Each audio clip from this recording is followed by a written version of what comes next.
Okay. Hi, everybody. I'm Bill Bastian. Welcome to the origins of breath, the psycho-spiritual aspects of breathwork. I want to just go through a little bit of detail of some things that you might be already be familiar of, but also introduce you to some other things. So in today's little workshop here for us, I want to invite you to think about some of the aspects of the self that you're ready to actually reframe and change. We'll go through a little bit that as we go along. But I want to start off with a poem that I found. Um, and this poem has to do with the origins of the universe, and the origins of the universe, that it's expanding and moving outward and just dynamically growing, but also in context of how we are also growing and expanding the same way. So let me start off with this for you. Before the Big Bang, there was no up, there was no down, there was no side to side. There was no light, there was no dark, nor shape of any kind. There were no stars or planet Mars, no protons to collide. There was no up, there was no down, there was no side to side. And furthermore, to underscore the total lacking state, there was no here, there was no there, because there was no space.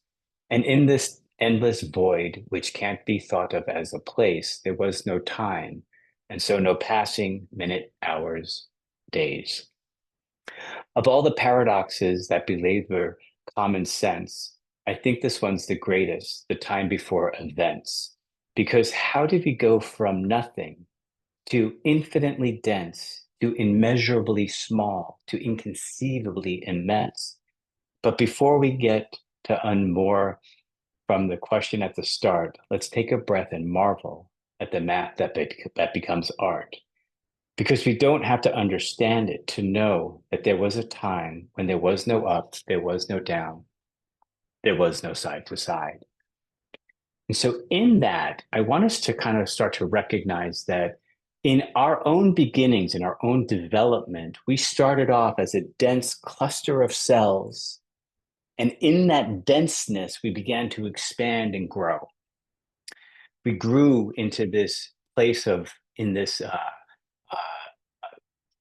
floating in the womb where there was no up, there was no down, there was no side to side. We were just in this floating of development, moving through sort of the time space continuum. And then as we grew, we were born, we come into this experience of life. We begin to be introduced to the nature of the ego and how the ego develops the sense of self. And in that development of the ego, we have this continuity of the character. These are the continuity of characters are the thoughts that feed the ego. And we become attached to this algorithm of thoughts that hold us in our patterns of belief, and they build on that. And so naturally, as we become adults, we start to do a self-analysis of ourselves, and we start to realize that there are certain patterns that are no longer serving us. And so we work, whether it's in therapy or you go to workshops or seminars or read some great self-help books, but you start to do a reevaluation and you start to release those things that no longer serve you. But in that, there's still a little bit of a nuance of those things as adults that sort of catch your breath, that moment of hesitation, that perhaps that moment of self-doubt. And in that, we want to create the continuity of self and reevaluate that to create a discontinuity of self. That would be the separation of what we know we want to change in ourselves in that ego development and how we want to alter that ego. And we certainly need our ego in order to sort of live and move through our life and to do things. That's what governs that sense of self. But in those early childhood developments or in that trauma that we experience in life, it changes and alters how we believe in that continuity of that algorithm. And so, in the same way that we have an algorithm of thoughts within ourselves, we see that if you're in social media or if you're sort of just out there in the world, there's data being collected on your behavior. And in that social media aspect, then your patterns of what you look at, what you take in, then the algorithm starts to feed you more things. So if you're looking towards and looking at things of negativity, then the algorithm will feed you more negativity. And so we have to clean our own algorithm. So you might go through your social media and start changing and deleting the things that are negative in order to allow the positive light to come in. That creates a discontinuity of that algorithm for yourself. So you break away from that ego. So in our own development, in our own mind, we need to create that disassociation of, okay, I need to change this aspect of myself. And that's why people will change their names. People will go by a nickname. They will change, they'll move, they'll change the way they dress. And I would invite you to do the same. If there's something, a character about yourself that you want to change, sometimes the costumes you put on, the clothes you put on, can change the way you feel and move in the world for yourself. So changing how you appear can be something that people will color their hair, they'll cut their hair, they'll change an aspect of themselves so that others will start to perceive themselves in a different light and create a different experience for themselves. Ultimately, what we're doing in this ego expression is we're seeking validity of the self. And in that, it comes down to our heart. We want to have love, we want to express love. And love on its own wants to always express itself, but it's the ego that shapes the pattern of the expression of love. So we might find ourselves in relationship where I'm attracted to abusive relationships or aggressive relationships because as an early childhood development experience, I was either shouted at, or the people who were supposed to taking care of me, the nurturing the people that were in my life, who were raising you or raising me, may have injected this concept of love feels like I'm yelling. And so we find people in our relationships as adults who might be yelling at us, but it doesn't really feel good anymore. Because as a child, we create aspects of self-soothing to change and counterbalance that. So that would be an algorithm we would want to look at to change. So often, like we see how Peggy will work with the reframing of the experience, right? So we don't have to use it as a negativity, but we use it as a place of power to enrich our lives. In a sense, people have the expression "no mud, no lotus." So the muck needs to settle in order for the lotus seed to take root and then sprout up and flower. So one of the things that we want to do is change that expression, right? So if I feel tight in my body or I feel something I want to change, I want to take that big breath. And so since we're talking about how we utilize breath work in the psycho-emotional healing aspect, when you take a deep breath, and I invite you to take a big deep breath, as big as you can, and hold that breath, take another bigger breath, expand that breath and release, let go. In that expression, when we take a big deep breath and then expand, just bigger breath, what happens is that in the lungs, the reflex response happens. So the expansion of the lungs happen. They send a signal to our heart that also has a reflex response that tells the heart rate to, hey, let's slow down and comfort ourselves. In that, it also, of course, is going into the thalamus of the brain and telling us to release and lower the blood pressure, right? So the lungs are connecting into the heart. The heart, of course, is expressing itself into that brain and how we move these algorithms differently. So we create an intentional breath. I'm aware that something is something that I want to change. Take a big breath. Understand that there's something I want to change in for myself. The reflex happens in the lungs, to the heart, to the brain, and I start to settle down. And then I need to inject the new thought, the new expression that I'm looking to have there. So one of the ways that we're looking at that is how the cerebral spinal fluid moves in our brain. And this is all I'm going to wrap it all into our connection here. So when you take a big deep breath and you expand the lungs and you relax and exhale, as you inhale, what you're doing is the cerebral spinal fluid on the inhalation moves up into the brain and it stimulates the pineal gland. That pineal gland, the third eye, has crystals in it. And as we inhale and throw that cerebral spinal fluid up into that, it washes over the pineal gland and it compresses it just a little bit. Helps it sort of breathe or move, if you will. And then that pineal gland, we find that in traces of religion across the globe. All over, we have the pineal gland, which the word pine is in there because the pineal gland looks like a little pine cone. And the pine cone is a Fibonacci circle of energy that moves in a fractal-like spiral. The pineal gland is at the top area, sort of right before that crown chakra. It's that area that brings the infinite energy into our bodies. So when we're taking a breath and we're throwing the cerebral spinal fluid up, stimulating the pineal gland, we open up that crown chakra. That is where we want to open up to the universe to receive information. So when we're looking to create a new algorithm of our thoughts with an intentional breath, we're asking the universe to fill in the missing information to help balance us out here. So as I take that breath, Teilhard de Chardin, a Jesuit philosopher, talked about an energy around us called the noosphere.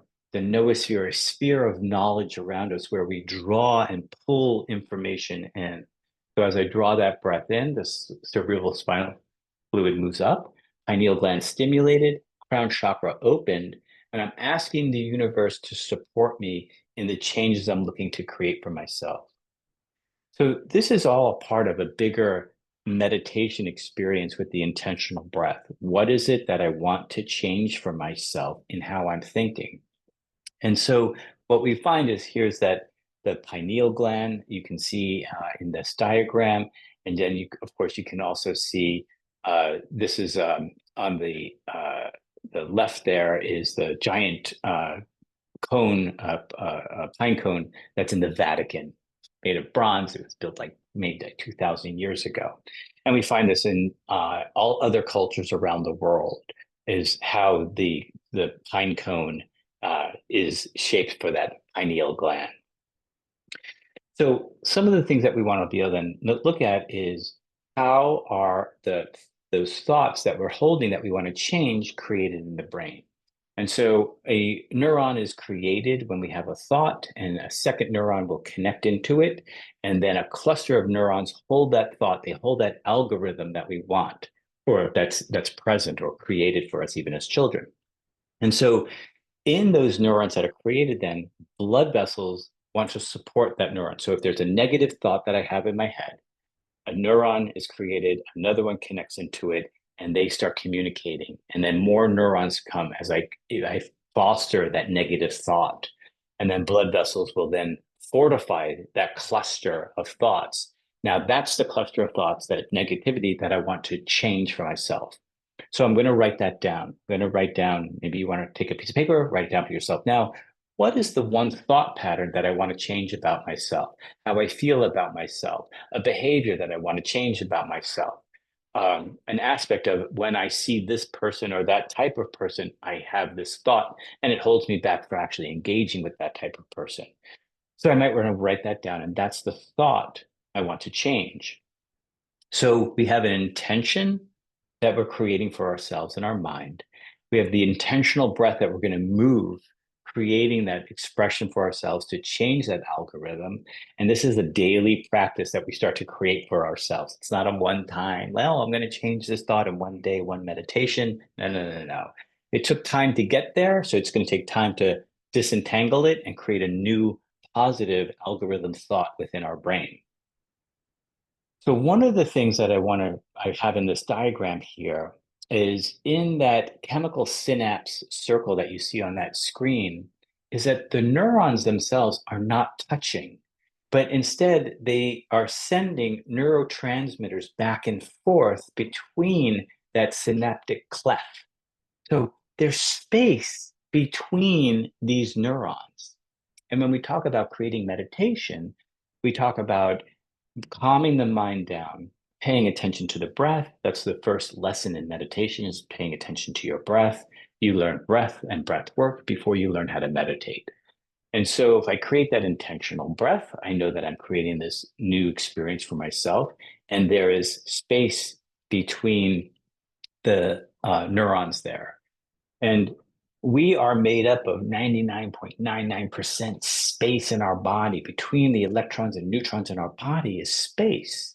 And so we're looking to expand that space in the same way that the universe is expanding and more space is being created between masses. There's space between us. And so in the intentional breath, we're using a quantum experience of changing our thought patterns so that they begin to change how our system creates perceptions of love, perceptions of joy, or whatever it is that we're looking to move towards or create for ourselves. So this is what I wanted to show you on. This is an MRI diagram of the synovial, the cerebral spinal fluid moving through the spine. It moves up the front of the spine, and it massages the pineal gland, and then it washes down the back of our spine. And so it's a circle energy. And in Chinese medicine, as I said, the lung holds the grief, it holds the emotion. But in the front of our body, we have what's called the Ren channel. The Ren channel moves up the front of the spine, it washes over our head, and then the Du channel washes down the back of our spine. In the same way that if we imagine that cerebral spinal fluid is moving in our body through our spine, it moves in there, washes through the pineal gland, and comes down, and it moves down our spine into the sacrum. The sacrum, the word sacrum, it means holy bone, as in holy, as in godlike.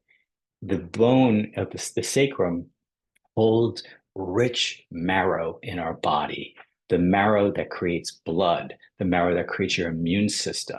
And so that intentional breath is stimulating not just the pineal gland, but then also it's stimulating the energy that you're putting into the sacrum to help create new blood in your body.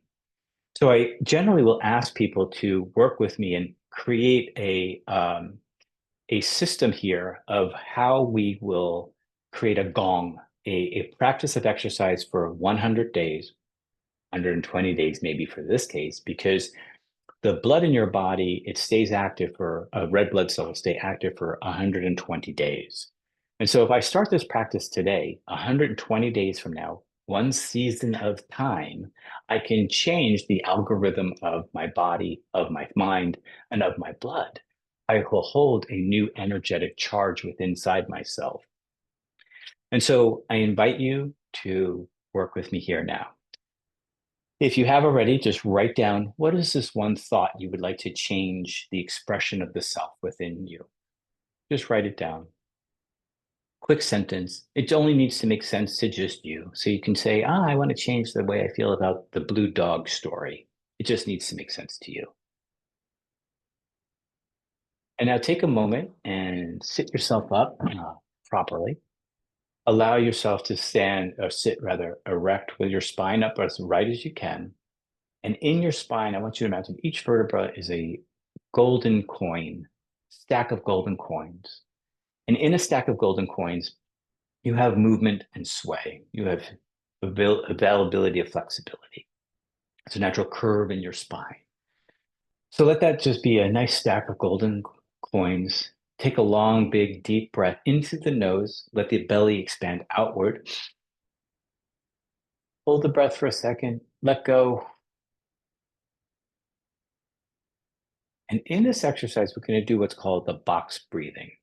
So you're going to inhale for, let's say, a count of 8.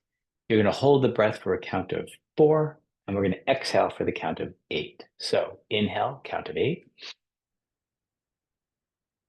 Hold for 4, 2, 3, 4, and exhale for the count of 8. 1, 2, 3, 4, 5, 6, 7, 8. Hold for 4. Inhale again for 8. And move with that box breath now. Inhaling for the count of 8, hold for 4, exhale for 8. Now, I want you to insert the what is it you would like to change for yourself. As you inhale, name the what it is you'd like to create a change for yourself. So you're sending that energy up the cerebral spinal fluid, stimulating the pineal gland, opening up that crown chakra, telling the universe, this is what I'm looking to change. And as you exhale, pull from the universe the information of change. What is the direction of the new thought, the new action, the new behavior? And then write that down when you have that answer. It might not come in that first breath, but it might come in this after a series of breaths, that answer of what it is I need to change, what it is I need to rethink, or what is the new thought process I need to create.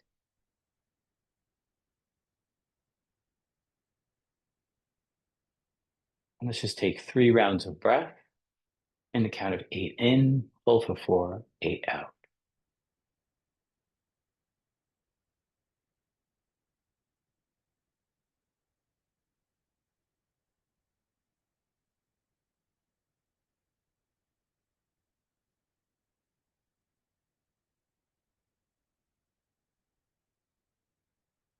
Inhale again.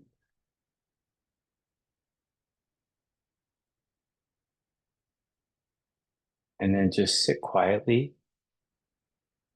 Just feel your body. And of course, if you need to, use the front of the back of the chair to support yourself, keeping your stack of gold coins erect.